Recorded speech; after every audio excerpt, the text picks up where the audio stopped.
Information आएगा सबसे पहले बताएंगे कि सेक्शन 499 से लेकर के ये 502 तक है आईपीसी में और बीएनएस में ये सेक्शन 356 में बताया जा रहा है। ठीक है। दूसरी चीज इसका लिटरल मीनिंग अगर बात करेंगे तो कहेंगे हार्म टू रेपुटेशन है ये। और रेपुटेशन क्या है तो कहेंगे कि what other people of the society thinks about me is my reputation. उसके बाद ऑब्जेक्ट क्या है, क्यों ये डिफेमेशन को बनाया गया है अपराध, तो कहेंगे कि हमें समाज में एक ऑनरेबल डिग्निफाइड लाइफ जीने के लिए रेपुटेशन जरूरी है। इस वजह से ऑफेंस बना दिया गया है डिफेमेशन को। क्यों? क्योंकि आर्टिकल 21 में जो है, जो right to life and personal liberty दी गई है, वो राइट टू लाइफ जो है कैसी है तो कहेंगे डिग्निफाइड लाइफ है। और अगर हमारे रेपुटेशन को ही प्रोटेक्ट नहीं किया जाएगा तो हमारी डिग्निफाइड लाइफ नहीं रहेगी, आर्टिकल 21 का वायलेशन हो जाएगा। इस वजह से यहाँ पे डिफेमेशन को एक ऑफेंस बना दिया जा रहा है। फिर इसके कॉन्स्टिट्यूशन सॉरी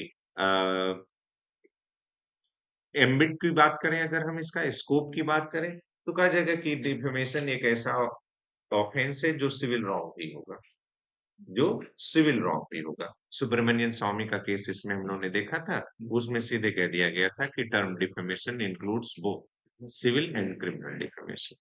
उसके बाद जब कॉन्स्टिट्यूशनल वैलिडिटी को चैलेंज किया गया कि क्या डिफेमेशन का जो ऑफेंस है ये कॉन्स्टिट्यूशनल है, यानी 499 ऑफ आईपीसी जो है या 356 ऑफ बीएनएस ये कॉन्स्टिट्यूशनल है, तो कहा गया कि हाँ ये कॉन्स्टिट्यूशनल है। तो सबसे पहली बात आई कि कॉन्स्टिट्यूशनैलिटी को चैलेंज किस ग्राउंड पे किया गया, कहा गया कि जब कभी हम कोई भी स्टेटमेंट देते हैं और उससे किसी व्यक्ति के रेपुटेशन को हार्म होता है तो हम कहते हैं कि ये डिफेमेशन है। और स्टेटमेंट देना तो article 19 clause 1 sub clause A में freedom of speech and expression का पार्ट है, जो कि अपने आप में फंडामेंटल राइट है। तो अगर मैं अपने फंडामेंटल राइट का इस्तेमाल कर रहा हूं तो उस पे ऑफेंस बना करके मुझे पनिश कैसे किया जाएगा। और क्यों? क्योंकि जनरली जब हम लोग आर्टिकल 13 को पढ़ते हैं तो उसमें कहा गया है कि कोई भी लॉ जो हमारे फंडामेंटल राइट के अगेंस्ट होगा वो वर्ड हो जाएगा। तो ये तो फिर वर्ड हो जाना चाहिए। तो फिर कोर्ट ने कहा कि नहीं, सुब्रमण्यन स्वामी के केस में ही उसमें देखा कि हार्मोनियस कंस्ट्रक्शन का इस्तेमाल किया जाता है। किसी भी फंडामेंटल राइट को किसी दूसरे फंडामेंटल राइट के ऊपर प्रिवेल नहीं करा सकते हैं। तो एक तरफ अगर आपको article 19 clause 1 sub clause A में freedom of speech and expression मिला है, तो सामने वाले को आर्टिकल 21 में डिग्निफाइड लाइफ मिला हुआ है।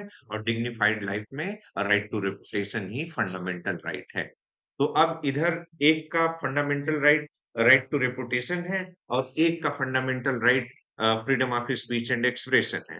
तो एक अगर अपने freedom of speech and expression का इस्तेमाल कर रहा है और दूसरे के राइट टू रेपुटेशन को अगर हार्म हो रहा है, तो दोनों में बैलेंस बनाने की जरूरत है। और इसी बैलेंस को बनाने के लिए ऑफेंस ऑफ डिफेमेशन रखा गया है। क्लियर? इतनी बातें हम लोग वहां पे क्लियर रखेंगे।